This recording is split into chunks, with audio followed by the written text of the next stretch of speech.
Hello, नमस्कार। मैं समय माइंड रखकर आप सभी का स्वागत करता हूँ। जो जो मैं एक सीरीज स्टार्ट करने जा रहा हूँ आधुनिक भारत के ऊपर, जो कि जिसमें हम देखेंगे कि कैसे ब्रिटिशों ने भारत पर राज करना चाहा और इसके यानी कि ब्रिटिशों का आगमन कैसे भारत में ब्रिटिशों का आगमन कैसे भारत में हुआ और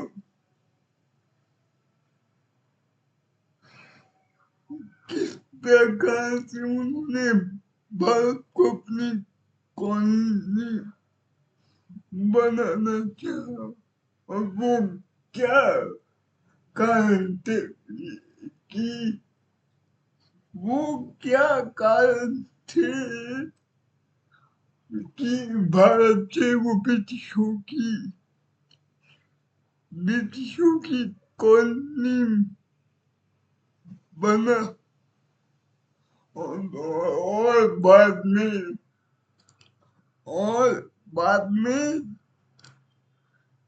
जो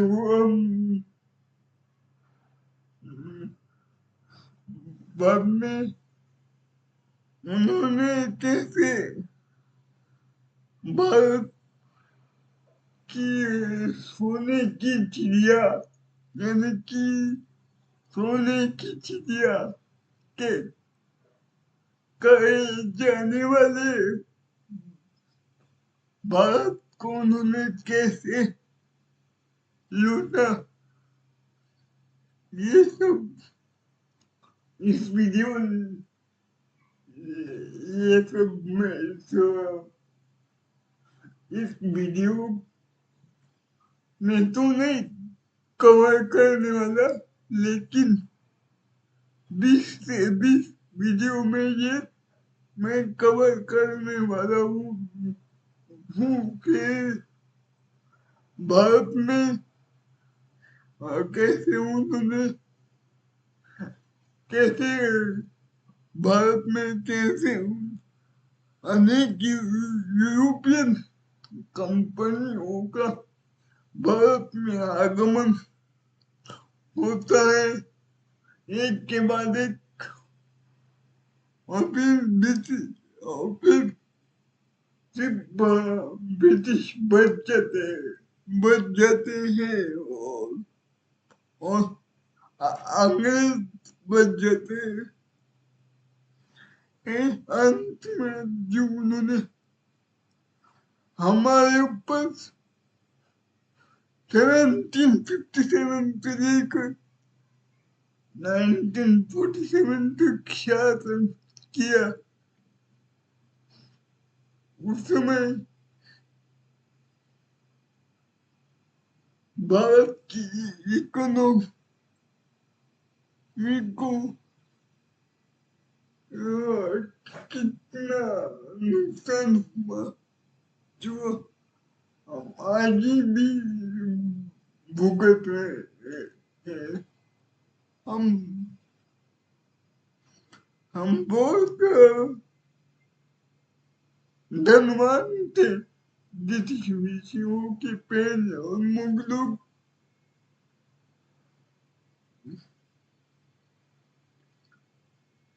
ब्रिटिश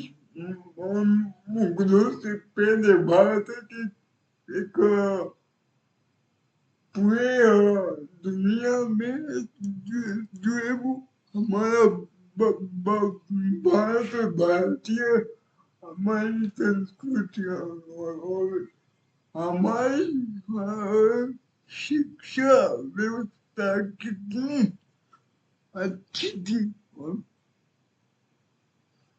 और एक समृद्ध और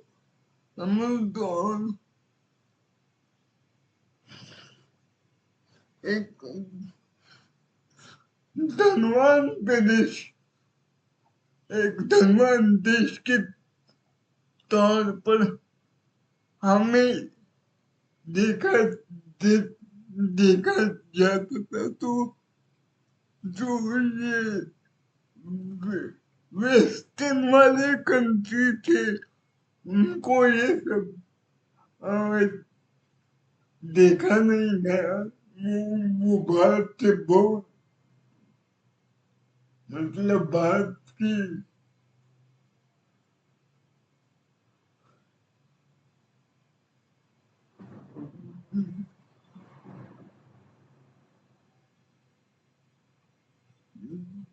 भारत की समृद्धि भारत की शिक्षा से भी वे बहुत जलते थे तो आइए शुरू करते हैं एक के बाद एक और ये वीडियो जो है वो 50 मिनट का होने वाला है तो चलिए सबसे पहले ब्रिटिशिया क्यों आए थे यूरोपियन कंपनियां यहाँ क्यों आई थी वो पहले देख लेते हैं जैसे कि सन 1300 के दौरान भारत जो है वो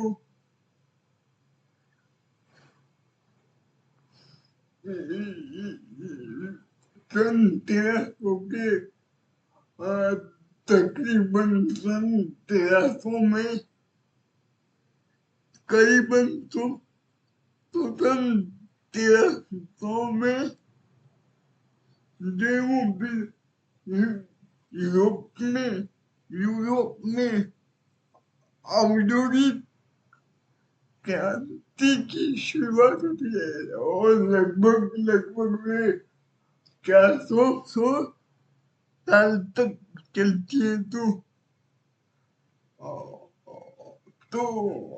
औद्योगिक क्रांति की शुरुआत होती है तो ऑब्वियसली उनको जो है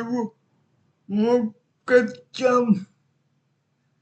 माल की उनको जो वो कच्चा कच्चे माल की आवश्यकता पर इसलिए वो भारत आए थे दूसरा कारण जो था वो भारत एक बहुत ही धनवान देश था भारत में बहुत सोना था तो इसके कारण भी उन्होंने वे भारत से बहुत लाभ कमाना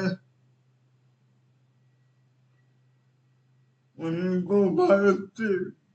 बहुत आर्थिक लाभ कमाना था तो इसीलिए तीसरा कारण जब हम तीसरे कारण पर गौर करेंगे तो हमें पता चलता है कि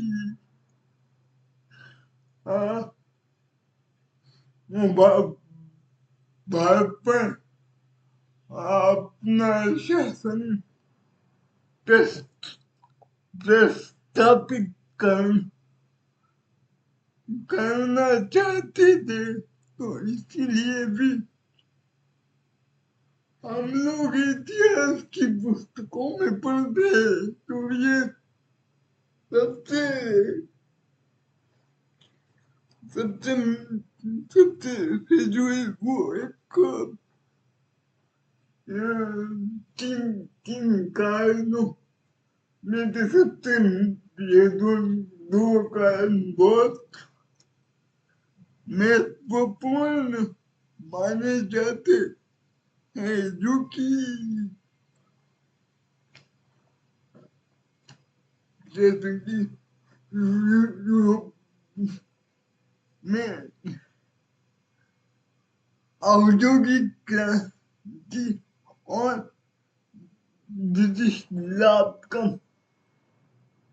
कमाना चाहते थे, लेकिन जब उन्होंने देखा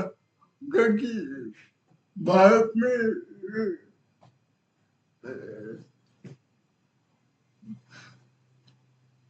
अचानक से पॉलिटिकल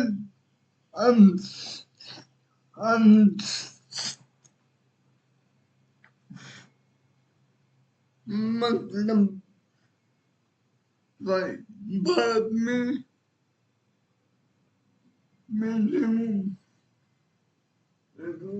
राजनैतिक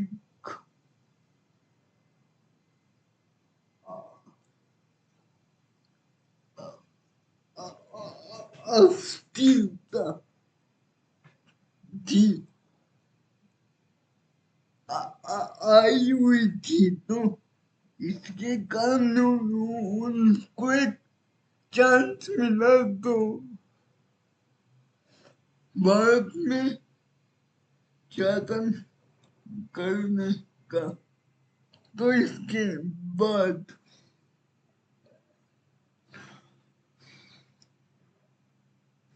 तो यह तीन कारण थे।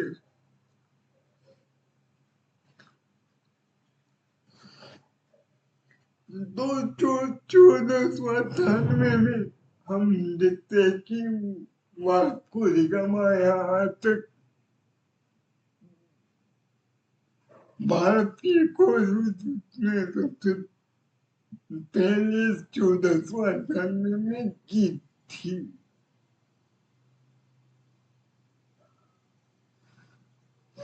तो फिर धीरे धीरे जो वो डच आ गए, मोटेमो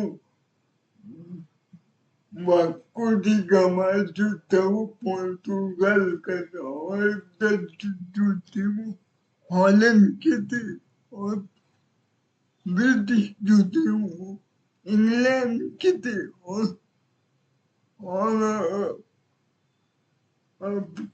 फिर फ्रांस फ्रांस आए, फिर फ्रेंच आए, जो कि वो फ्रांस के थे बीच में, वो डेनिश भी आए हुए थे, लेकिन डेनिश जो थे वो डेनमार्क के रहने वाले थे, लेकिन उनको इतना वो भारत के तरफ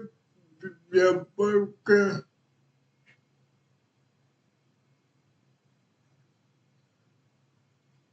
करना उनको उतना संभव नहीं हो सका, इसीलिए वो 20 साल तक भारत में रुके, और बाद में वापस चले गए, तो फिर अपने देश वापस चले गए। तो हम शुरू करते 1757 से, जो कि मेन कारण ब्रिटिश व्यापारी, हालांकि उससे पहले 150 साल पहले भारत आ चुके थे, लगभग 1608 में जो है वो हॉकिंस नाम का जो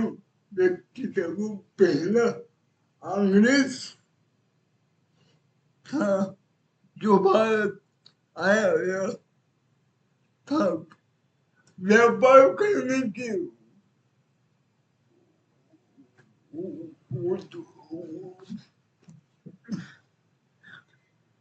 व्यापार करने के टेंशन से फिर कैसे वो धीरे धीरे आगे बढ़ा और कैसे भी शर्स ने अपनी एक के बाद एक अपनी फैक्ट्री भारत में लगाई, पहले सूरत में लगाई, फिर उसमें फिर फिर अपनी कम व्यापारियों का उन्होंने फिर अपनी फैक्ट्रियों का उन्होंने विस्तार करना शुरू कर दिया था। औरंगजेब की जब तक औरंगजेब था मुगल बादशाह, तब तक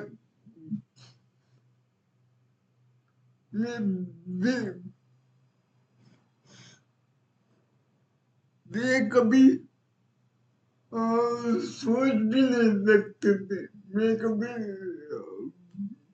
विचार भी नहीं कर सकते थे कि भारत में हम लोग जो वो भारत में एक एक बादशाह था, भारत पर शासन कर पाएंगे, लेकिन जब औरंगजेब की मृत्यु के पश्चात जो है वो परिस्थितियां बड़े अचानक से बदलने लगी थी। 1760 के बाद जो था वो ऐसा कहा जाता है कि 1707 के बाद जो परिस्थितियां अचानक से बदलने लग गई थी,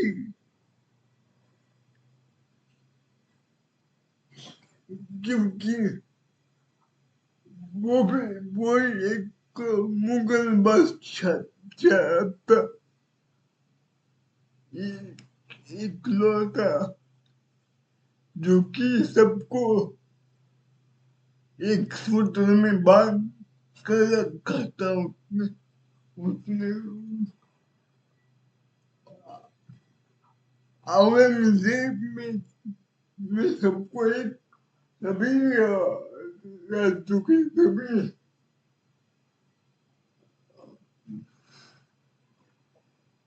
राज्यों के को एक सूत्र में बांध कर रखा, और जो निजाम जो थे वो उसको उन पर भी उसका कंट्रोल था, पर उसकी मृत्यु के पश्चात जो कुछ हुआ था, उसने ब्रिटिश को जो एक चांस दे दिया, एक अवसर दे दिया कि उनको लगने लगा भारत में हम शासन भारत पर हम शासन कर सकते हैं, ऐसी पॉसिबिलिटी उनको तब लगने लग गई थी। तो फिर 1707 में क्या होता, 1707 के बाद क्या हुआ था, उत्तर मुगल काल के बाद जैसे ही औरंगजेब की मृत्यु होती है, उसके पश्चात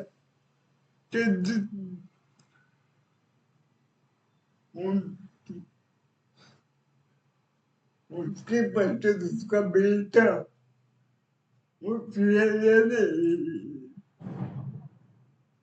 यानी कि उसका पुत्र ये को गद्दी पर बिठाया जाता है जिसका नाम होता है जिसका नाम बादशाह होता है। जब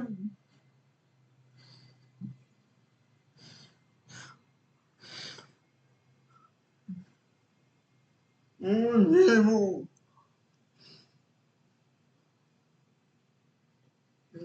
सभी राज्यों को एक सूत्र में बांधकर दीर्घकाल के लिए जो वो सभी दीर्घ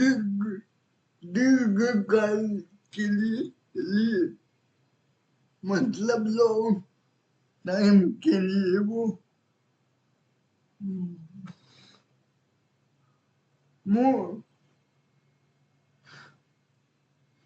सभी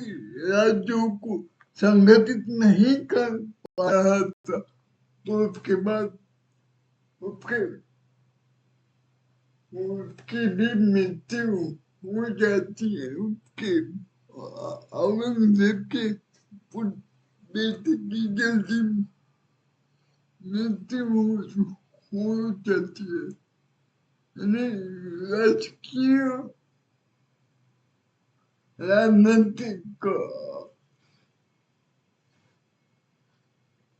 एकदम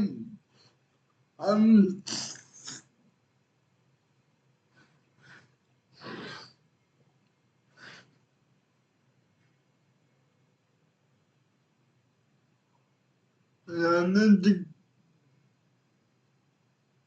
अनस्टेबिलिटी के कारण जो है वो ऐसे होता हुआ था और फिर बंगाल मुगलों से धीरे धीरे अलग हो जाता है। पहले बंगाल जो था वो मुगलों के अंदर आ सकता था। बंगाल जो था वो मुगलों के कंट्रोल में था।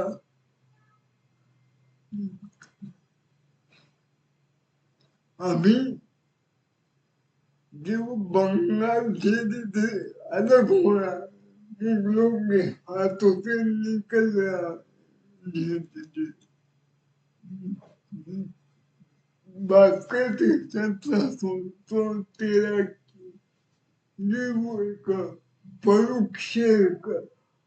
परोक्ष रूप में मुगल सम्राट था। मुगल शासक था परोक्ष के समय से वो बंगाल से वो ब्रिटिशर्स को अंग्रेजों को किराए पे दे दिया जाता है और उनको उस पदवियों को अधिकारी अपना एक अधिकारी अपना एक अधिकारी नियुक्त करते हैं तो उसका नाम होते मुंशी कुलिखा। मुंशी कुलिखा जो है वो और बीच में जो है वो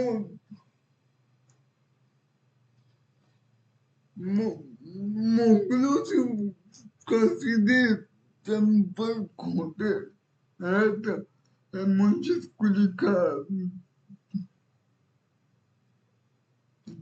से फिर 1727 में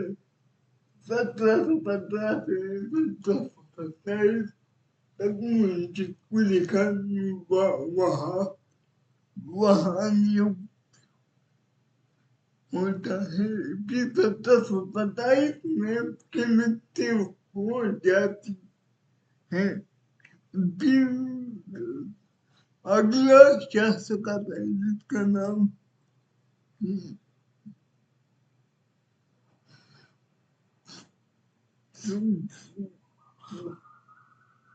सुजाउद्दीन था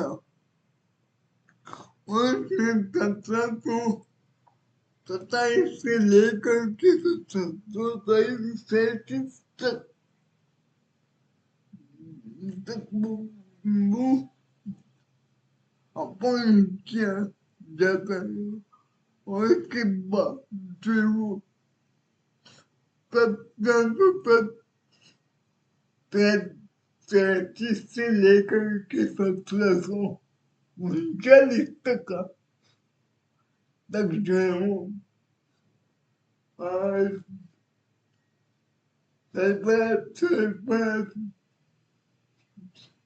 सरपराज को नियुक्त किया जाता है, लेकिन वहाँ एक सेना पर कहते हैं इसका नाम था अलीवर्दी खान जो था वो उसकी हत्या कर देता है सरपराज क्यों और उसके गद्दी को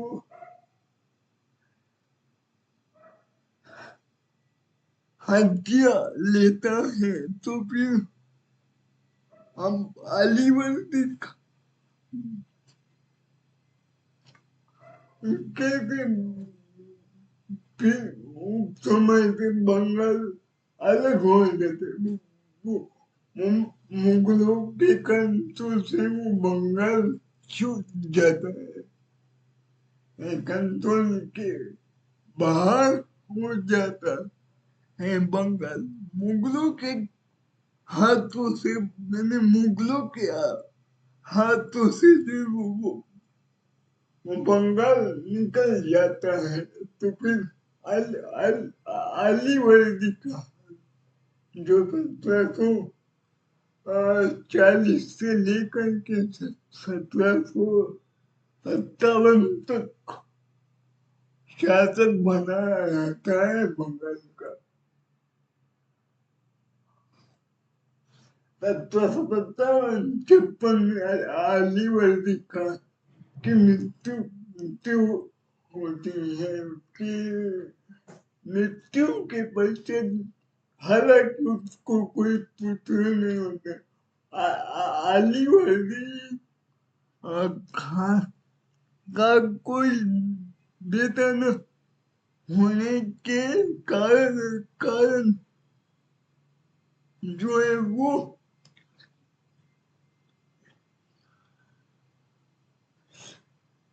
लेकिन उसकी 3 बेटियां होती हैं और एक बेटी को और एक बेटी का लड़का था जिसका नाम सिराज उद्दौला था सिराज उद्दौला जो वो हम सभी जानते हैं सिराज उद्दौला बंगाल का नाबाब था और उसी के साथ अंग्रेजों की लड़ाई हुई थी जिसमें हम जो प्लास्टिक का युद्ध कहते हैं तो फिर उद्दौला से वो प्रांत से भी तभी यूरोपियन कंपनियां जो वो अपने अपना अपना जो वो क्षेत्र बना रहे थे अपना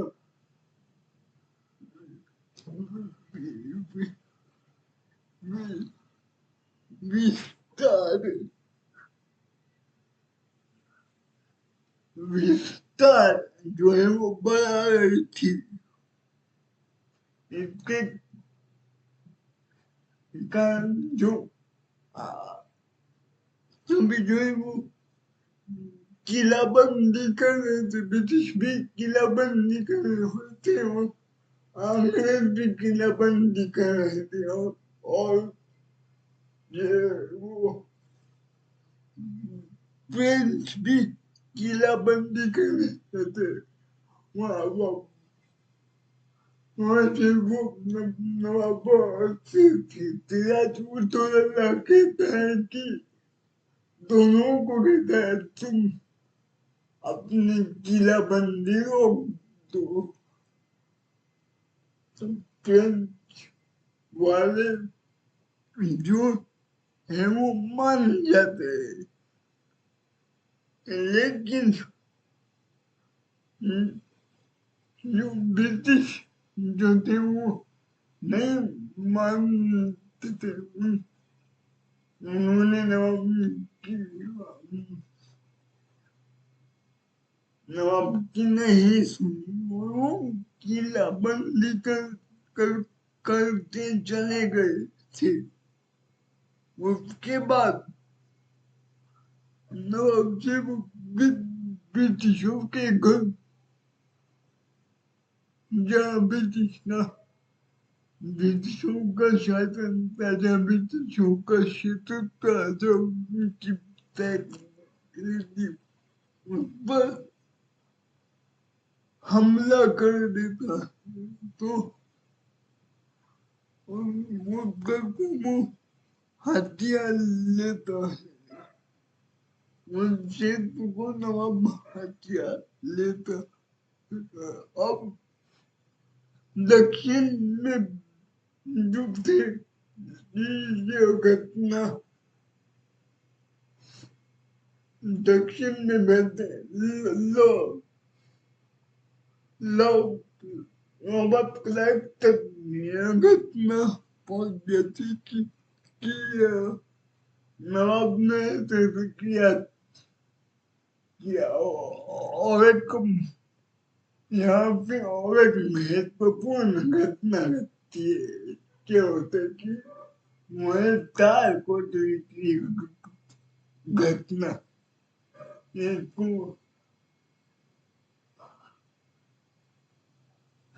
क्योंकि अंग्रेजों को नवाब को अनैतिक साबित करना था।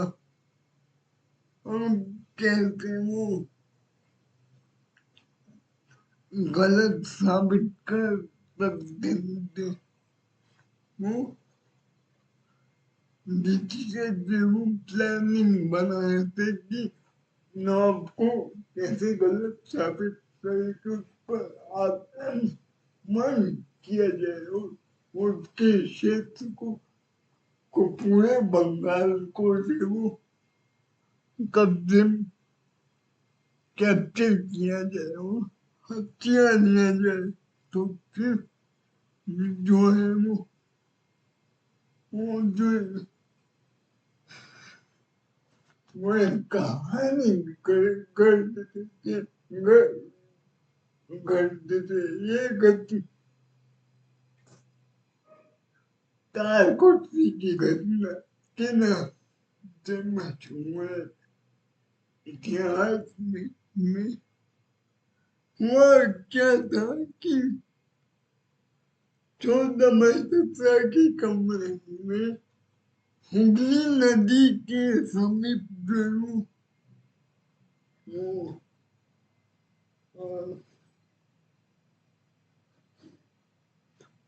जिसमें कमरे में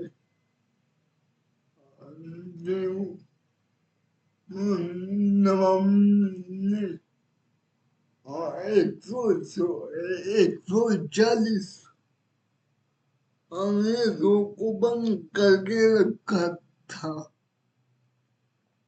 तो भी और जब अगली सुबह खोला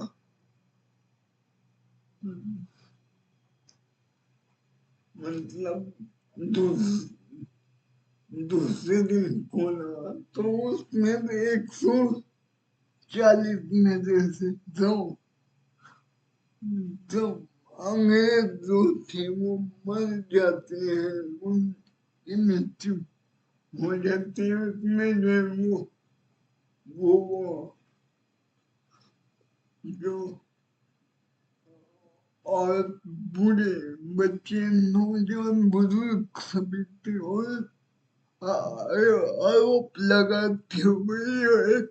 अनैतिक कार्य ये किया गया कि नवाब नवाब द्वारा एक अनैतिक कार्य किया गया है। वो अंग्रेज को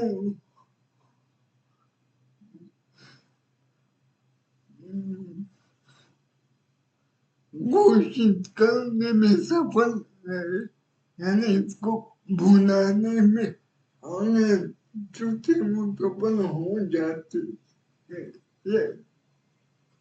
और को जब पता चलता है कि हालांकि बीच में अंग्रेजों के साथ बस नवाब की संधि भी हो जाती है, जिसमें अलीनगर की जिसे अलीनगर की संधि कहा जाता है, परंतु बेटे कोई जब पता चलता है कि परिवार वाले भी के खिलाफ है सिराजुद्दौला के, तो उन्होंने उस समय 4 रच चुके जो भी इसके विरोध थे या फिर जो भी इसके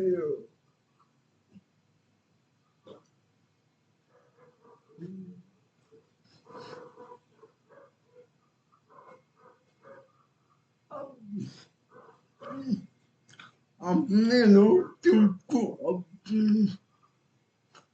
में मिलने का प्रयास अंग्रेज कर दे, जैसे कि काफी भरोसेमंद फिल्म, जैसे कि इसका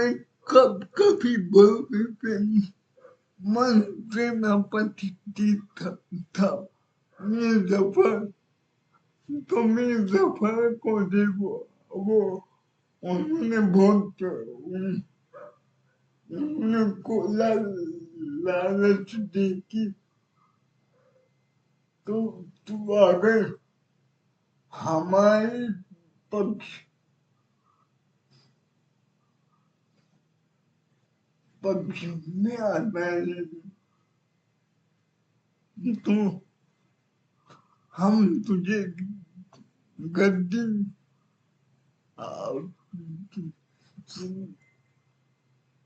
तुझे नवाब की गद्दी दे सकते हैं, दिलवा सकते हैं। तो फिर ब्रिटिशों 1700 वो वो भी मान जाता है। फिर 17 जून 1757 को एक क्लासिक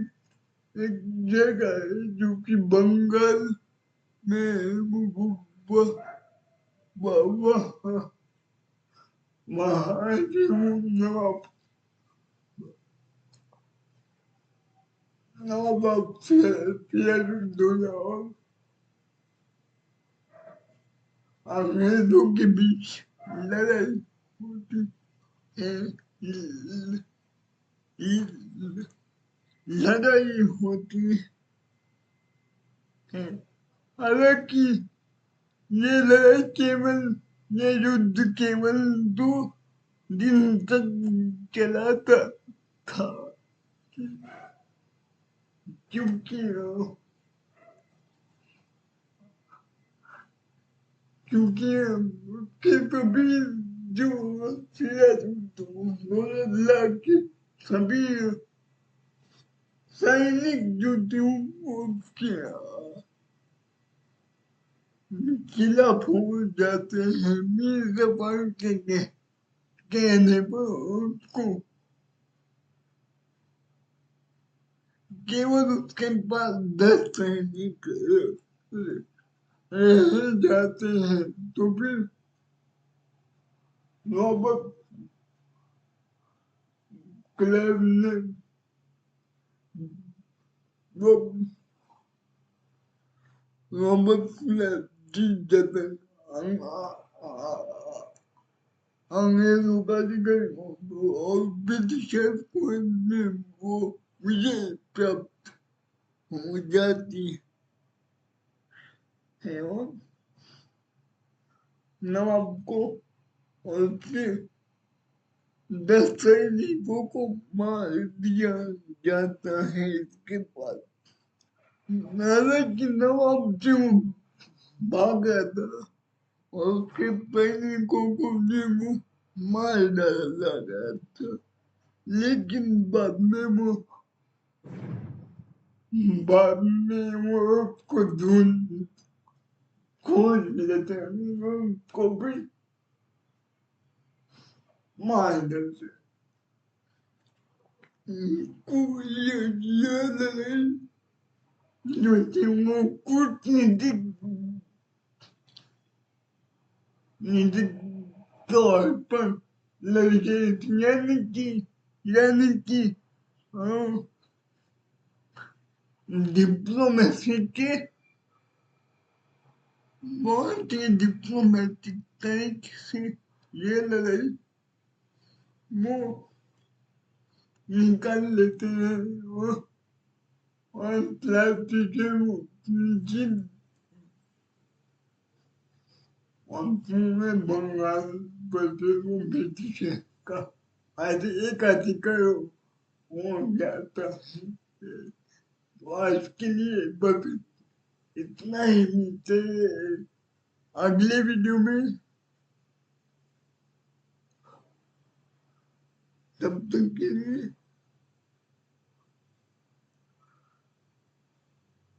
धन्यवाद।